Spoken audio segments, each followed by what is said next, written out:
And hello, all of my fellow nerds out there. This is Oracle and Richie, and welcome back once again to Horrortale If. It certainly has been a while since I played this game, to be honest. I gotta be completely fair. I have no clue how the heck it took me this long to get back to this. But the game got an update. Hopefully it has fixed any of the errors, any of the bugs that happened before. You guys remember from the last part that there was like a few bugs and stuff like that, like errors that I couldn't continue the story because something was blocking it because of an error. I was going through the story and found that there actually, actually haven't found any errors so far as of late. I'm trying to catch. I was actually just trying to catch it back up to where you last left off. And if I remember right, it was where we were captured by the Trapper, or you might know him. You might know him as Trapper Sans, Horror Sans. Really, however you want to put it. I don't know. But I'm gonna continue from this point specifically because I think this happened before the errors happened. You return to your senses with a hazy, groggy sense of awareness. Your vision doubles and triples as you try to discern your environment. Lightheaded and woozy, you slowly sit up. Your chains rattling. You look down and see your wrists and ankles have been chained to a concrete wall. You are seated in a bed of messy, dark-stained blankets. The smell of metal and snow. Your brown eyes move around the room. Concrete walls and cracked windows above you that lets in a cold air. There's a drain hole in the center of the stained concrete floor. On the right wall, there's a large metal table that reminds you of an autopsy table with many sharp tools hanging above it. From the ceiling, dangle rust from the ceiling dangle rusted hooks, and from their staining patterns you conclude that something used to hang from them.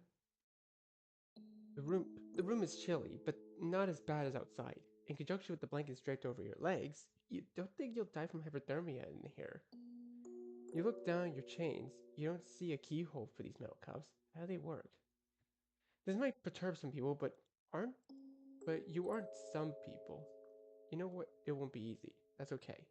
You're gonna do this. You clench your hands in your fists, you feel yourself up with determination to the brim.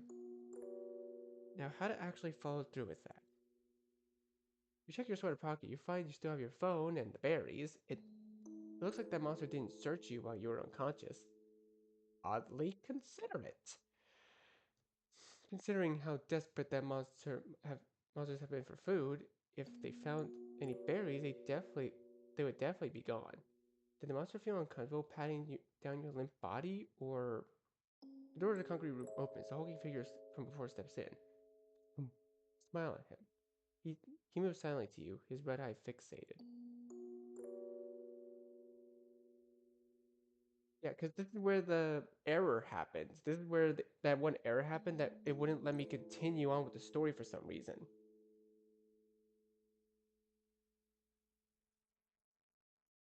Um, you ask him to wait. They won't do you any good. He, he says in a deep, rumbling voice, I won't help you. You aren't asking for help. You're asking for a company. Scott's quietly and leaves you. Oh, stars. Maybe you'll have better luck next time. If only you knew how to reset on purpose. Aside from dying, you mean? You don't want to kill yourself. You're not that insane. E- Even if you were flirting with your kidnapper who likely means to kill you. Ultramonster returns. Yeah, this is where the error happened.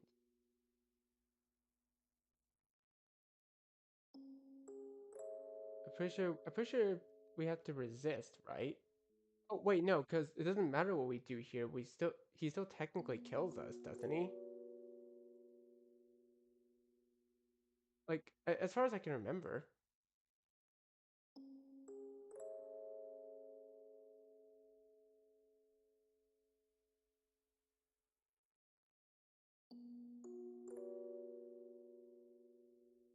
Don't resist. He notices and gives you an odd look. You return his look with a smile. You don't think he liked that.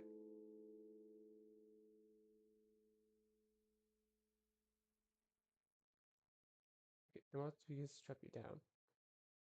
Chains rattle as the monster rests the chains on the table.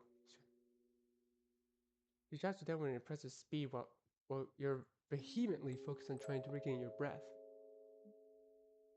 He tugs your sweater up to your chin, and a new sense of horror fills you. You can't move. He shots you down too well. Your mind goes blank. For all of 1 second, till you feel cold metal against your stomach. We'll try to be quick, he mumbles. It's cold.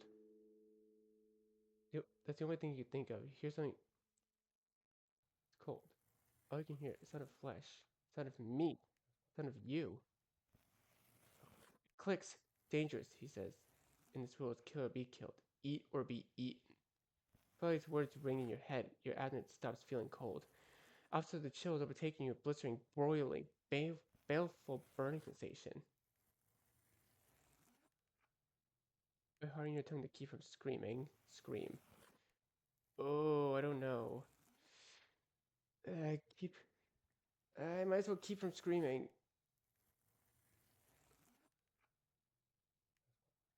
Yeah, it's slow, delivering horrible. The ink cannot come quick enough. But it does. Thank stars it does. The monster slaps something cold on your abdomen. He, you hear him shuffle and then slowly rearranges your clothes to cover you again. You twist your head to look at him. Your brown eyes meet his one red eyelight. He, he looks like he wants to say something. A flicker of confliction makes his eyelight waver. But he But then he shakes his head and leaves. You're left alone for only a minute, and then the door reopens. You twist your head and see a whoa! If the skeleton before you was hulking, this one's absurdly tall. He he easily reaches up to the ceiling and rivaling the height of that ghost who chased you down here. Unlike the ghost, however, this one has no gaping holes or missing body parts. The tall monster shambles into the room. You see a makeshift table braces on his legs and offers you a smile with a crooked, broken teeth. He wears a tattered, darkly stained white sweater and a torn red scarf. Papyrus! His red gloved hands reach out to you. You let him help you sit up.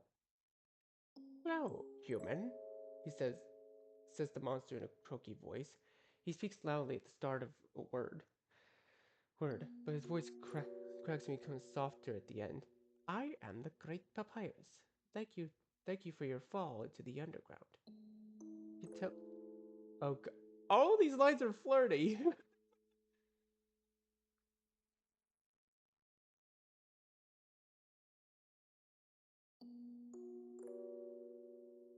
Most of these are flirty. My goodness. You know how to respond to that, so you don't. Um, you're welcome. You watch him carefully bandage your abdomen. You see an odd glowing green muck on your injury that they gently covers up. Whatever that stuff is, it's keeping you from bleeding out.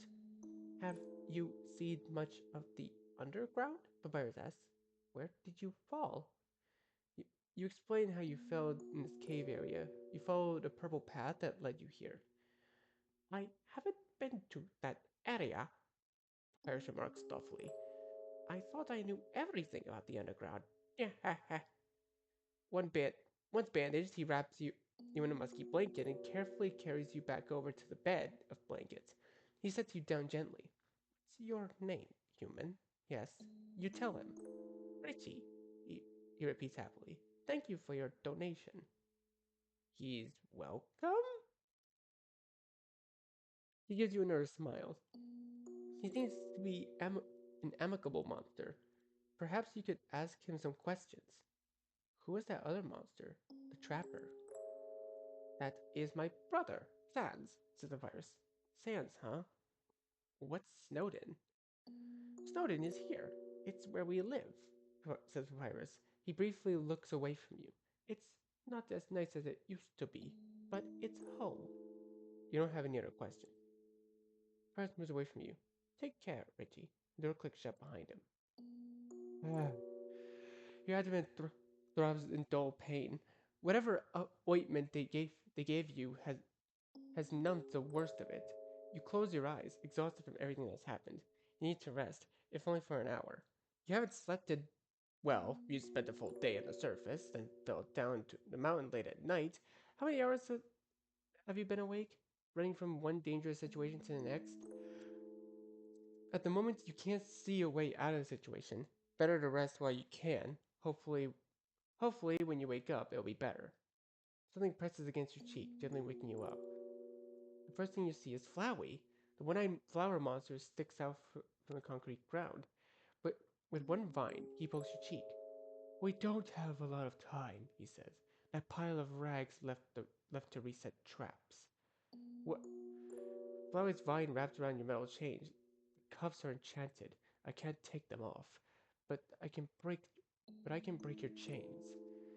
Your eyes widen. You realize what this means. You can barely utter the thanks before Flowey shattered the metal chains around the cuffs. Go out the window. Tiredly, says Flowey. What about Flowey? I used too much magic. I need to rest. You carefully pick up the flower monster. His body fades through concrete as you adjust to hold him with one arm. I'll be fine, he protests. I can hide.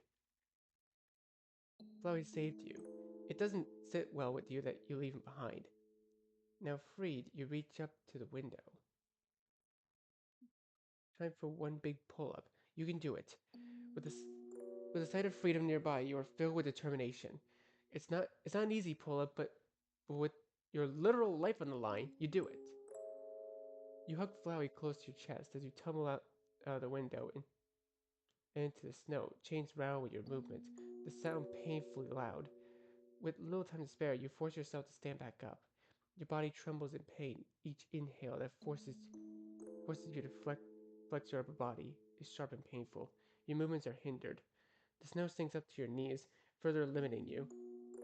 Skipping cardio forever after this, you think to yourself as you struggle to wade through the snow.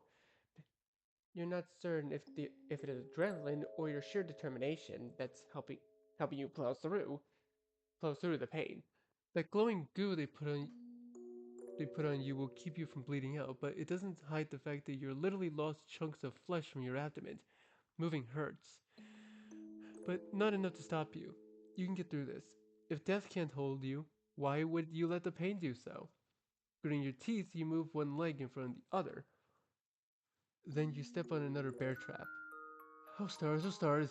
You can't help but groan of annoyance at your death.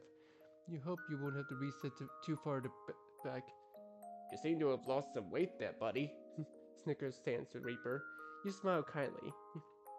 You couldn't agree more, which is why you're doing your best to make sure that doesn't happen again. You try again. You hug Flowey closer to your chest and out the window. Okay. You hug the wall to avoid the bear trap.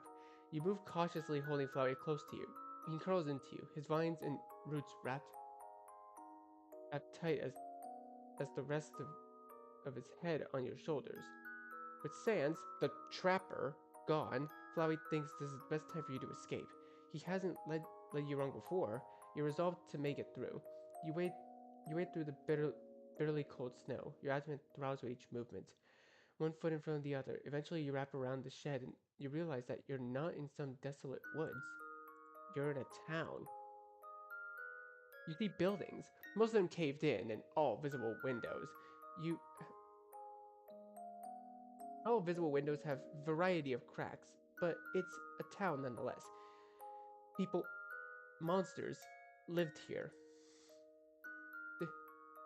There's one building in the disarray. It's the one right next to the shack. You must conclude it's where Papyrus and Sans live. Given the state of the other buildings, are they the last ones? If you weren't injured and poorly dressed for the walk, through knee-deep snow, trying to escape human-eating monsters, you'd be interested in learning more about that town. Unfortunately, you are all of those things. You do not have the luxury of exploration yet. Left. Go left. Not far. They won't chase you if you leave Snowden, whispers Flowey. You want to ask why, but you refrain. Questions for after you've escaped the monsters and are out of snow. Time is not on your side. You waddle on. You made it a dozen steps when you hear a door creak open. You glance behind you, and you see that it's Papyrus stepping out of a singular, well-maintained home. Hello, stars. And he notices you immediately. Human! Papyrus shouts with his long legs as he rushes to you. Except he can't quite reach you quickly. His gait is wobbled, and the snow is much of a hindrance to you as it is to him with his braces. His legs tremble with each step taken, and his hungry gaze fixed on you. I cannot let you escape, he croaks out. No matter what. You hug Flowey tight. You will escape, no matter what. You're full of determination. You are promptly impaled from underneath. You hang your head and sigh. Poor thing, mocking Koo stands the Reaper. Ready to rest? No. Try again. You returned seconds before you died. You have no idea what impaled you, so you try to quickly look around and spot the object. Through the corner of your eye, you see something jagged and white rush out from the ground. You are impaled through the side of your head. You have died. I must keep us alive, whatever the cost. Try again. You immediately look left, where you saw something coming out of the snow. There. It moves quickly, but you can't see it this time. It's a long white bone, jagged and sharp. It must have been magically conjured. It moves at impressive speed. You tilt back to dodge. It slices through your throat. You have died. Damn it. Nope. But you refuse. You're so burned with determination. You refuse to die. You refuse to return to the land of death just yet. I just noticed that the background is Bone Trousel, just a little piano remix.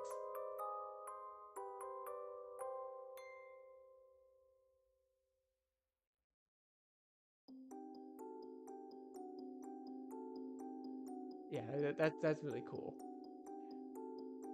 You'll make it through the fight no matter what. No matter what it takes. You are instantly returned to seconds prior. You dodge the first attack.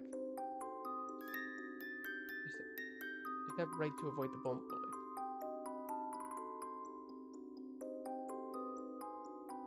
Okay, you duck to avoid the bone bullet. You keep moving away from Papyrus as he hobbles closer. You think you'll be able to dodge him indefinitely if he's in arm's reach. You have to walk backwards as you move. I cannot let you go, says. You feel something tug within you. He can. Oh, Secret Beta 3. What did you think? Why did you think that was a good idea? Whoops. Alright, back here again. Remember not to shatter my own soul. He cannot let you leave. Check. He likes puzzles. Flirt? What? Flirting? He yells in surprise. No, I am a skeleton with impossible standards. You can make spaghetti. Even meeting my standards will not stop this. The pirates look deeply uncomfortable. Show us spare. The ground rumbles beneath you. Jump back.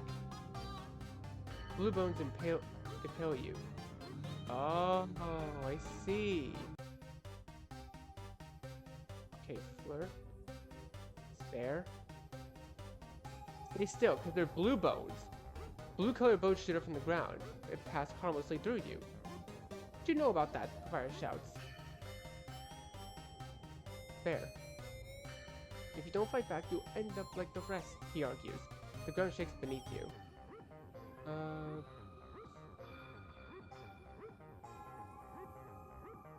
Leap to the side. Leaping back, you see orange bones jut from the ground. As you move through them, they pass harmlessly through you. You let out a slow breath. The fire's grimaces. They were orange bones. There. I can't. Yeah, Richie, you're being very difficult. He extends his arms again. His fingers point at you. Duck. You duck. The bullet flies over you. Bear. He cannot let you leave.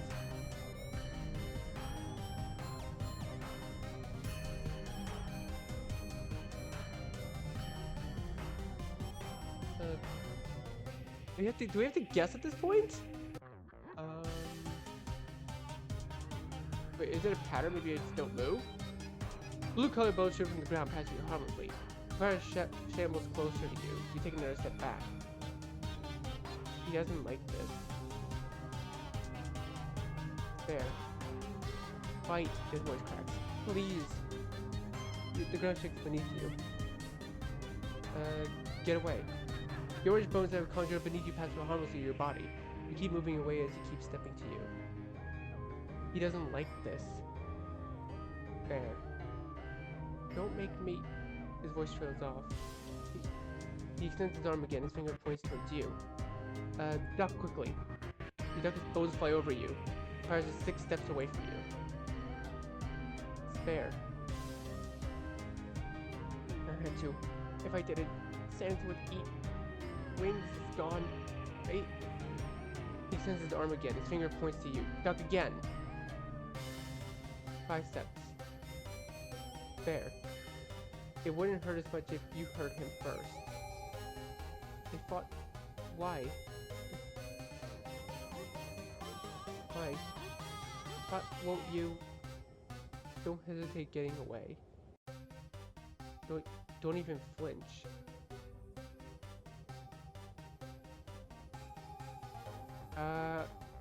Which one do we do? I don't know.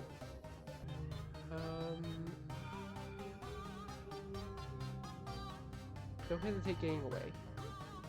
Blue bones impale you. Shoot. Don't even flinch. You remain undaunted as the blue bones surge through you.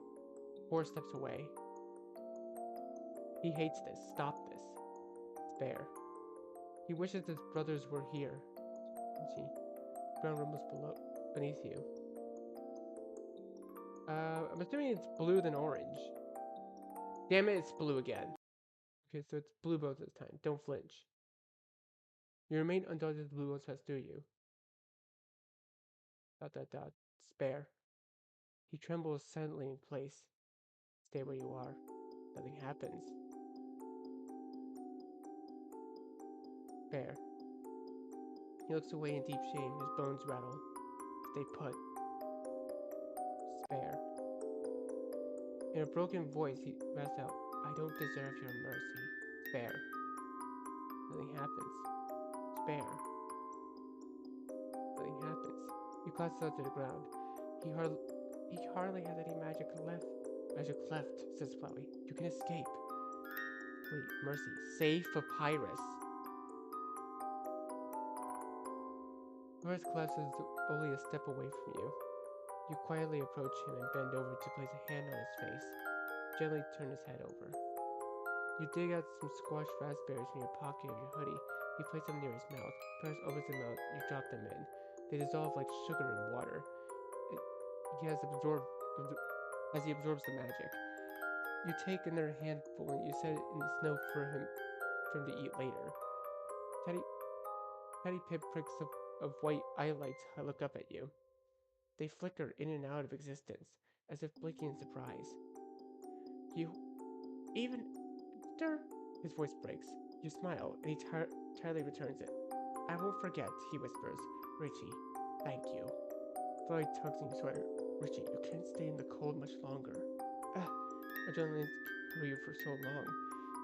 With a cheerful farewell, you tell Papyrus goodbye. Exit Snowden. Oh! Safe spot to save! Finally! My goodness.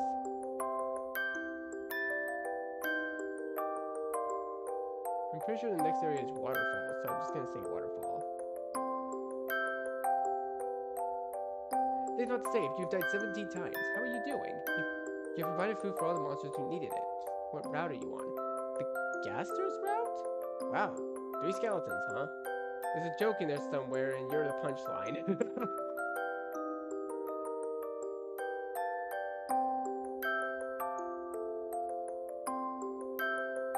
Oh, that's gotta be a funny joke somewhere. I don't know what the punchline is, but that's funny. Enter waterfall. It's warm.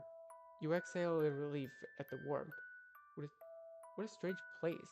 A world where it can be warm in one spot, freezing in another, and then again. Such a marvel. You stare down at the spot where the snow loosely gathers against the dark stone. There is only one way forward. You're grateful it's been mostly linear in your journey. You can scarcely imagine the headache of having to navigate through a labyrinth. The only downside is the dark path It's dark again, which means your phone flashlight once more. Chloe stirs in your arms. You can set me down now. He, he says he says in a quiet, tired voice. You place him on the stone. His roots sink into it as if it were sand. He straightens up to look at you. His petals more wilted than before. You lasted longer than I expected, he admits. You might even make it through the city. The city? The main city where most of the monsters live, he explains. It's it's the most dangerous place to be. They're completely feral and will devour anything they can get their hands on, even each other. The thought sickens you. Your hand briefly goes over your abdomen. The pain dully throbs. You hope that medicine papyrus slattered on you will keep you healthy enough to make it through. You can handle the pain, but if you bleed out too much, you could get stuck in a death loop, you, like you did when you first fell to the underground. There's no... You doubt there's any O-type human blood available. Chloe's green eye looks up at you unblinkingly. It surprises you to see him linger. Maybe he's wanting to indulge some questions? How did you get to be so cute? Um...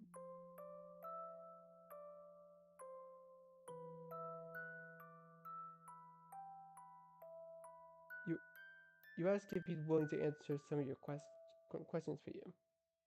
Chloe shrugs and leaves. You decide to take your chance. What do you know about the reset ability? Not a lot, he admits. I had it. I had it for a time. I remember thinking I didn't want to die. Even living like this would be better than death. Like this? He doesn't elaborate. You press your lips and ask how many others had it. A couple dozen, he says. Almost all lose their will to live after the third or so death. There's no such thing as a peaceful death here. So you have found. The few that held on most break when caught by those skeletons. You One didn't get caught. Made it all the way to the city. Oh? The city broke them, he says. Oh. They stopped coming back, that's that. Chloe tilts his head. You're you're the first to not fight back though.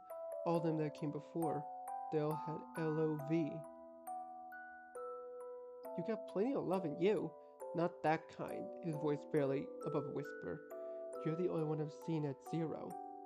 From a zero to hero. Hero. Planned to save the underground. He has said a dry, sardonic tone. Whatever is left of it is rotted. No monster here has enough sanity to handle freedom, even if you gave it to them. It would be kinder to Fly cuts himself off and shakes his head. How long have things been this bad down here? Too long. He, he utters in a hollow voice. What happened? Did everything go bad suddenly, or... It was slow. At first, he says. We knew we were on a time limit. The royal scientist was hard at work, trying to find a way around it, trying to turn rock into food, somehow. Is that not possible? The emotion in Flowey's eye could only be described as dubious. You, you don't know the limits of magic. If it can defy death, why can't you turn rock into food?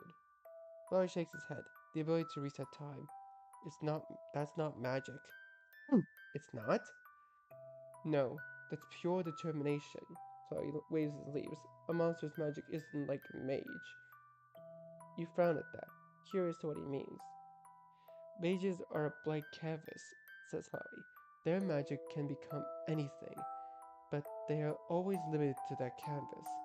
A monster's magic is determined on birth, but they can be anything outside that canvas.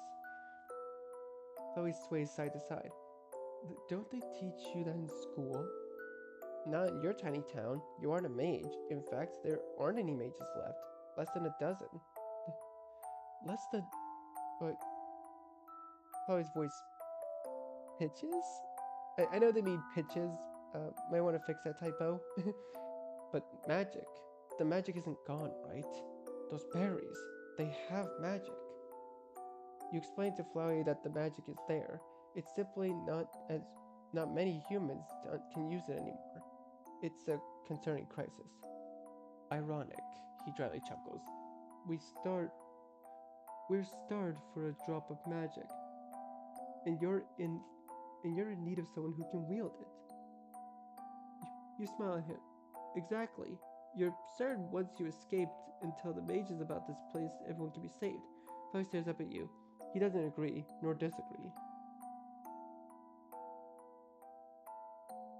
Does he want one of the berries? Do I look like I have a mouth to chew? You don't judge him for that kind of thing. No, he says shortly. I do not want a berry. Is that why he never attacked you? Because he can't eat you? Fly looks away. It's not like that.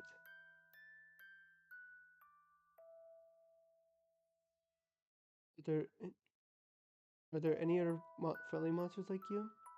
No, he says. The weak were the first to be eaten. Flowey is kind and he isn't weak. I'm not, I'm not kind, Richie, he says. But he's helping you. He lowers his eye. He softly says, not out of the kindness of my heart. I don't have such a thing. Then why is he? It doesn't matter. Not much farther into the exit. Past the marsh, into the hotlands, and through the city. The exit is in the back of the castle. All roads lead to the castle. So he gestures vaguely with his leaf. At the split, go right. You're ready to continue your journey. Be careful, Richie, says Flowey. Remember, it will only get harder from here on out. You'll be okay. I hope so, he says. I hope so, he says. With that, the flower monster sinks into the ground and disappears from sight. You're left alone, but that's okay. You'll get through this. You pull out your phone to use the flashlight. You're pleased to see that it hasn't cracked, although it's a little wet behind your screen protector. You're not surprised that some snow got in. You peel back the protector and your phone against the sweater. However, as you do, you notice more messages have come in. We called the police. We're looking for you now. Stay safe. We'll find you soon. Don't give up. We're with you. Tell the ghost to give you back or we'll kick its ass. For real, for real. About ready to throw hands at the ghost. We'll start our own Ghostbusters after this. Seeing your friends worry about you fills with determination. You carry on. Alright, I think this is actually a pretty good spot for us to leave off for now. This is actually getting this is actually becoming a really well written story so far. I really like all the lore behind it, and we finally got through the freaking error. Thank goodness. So anyways, thank you guys so much for watching this part. Be sure to leave a like, tell me what you think, share this video with your friends, and be sure to subscribe, click the bell so you don't miss a single notification. I'll see all of you in the next video. Goodbye. You say you wanna try, but you never do. Sugar, there's a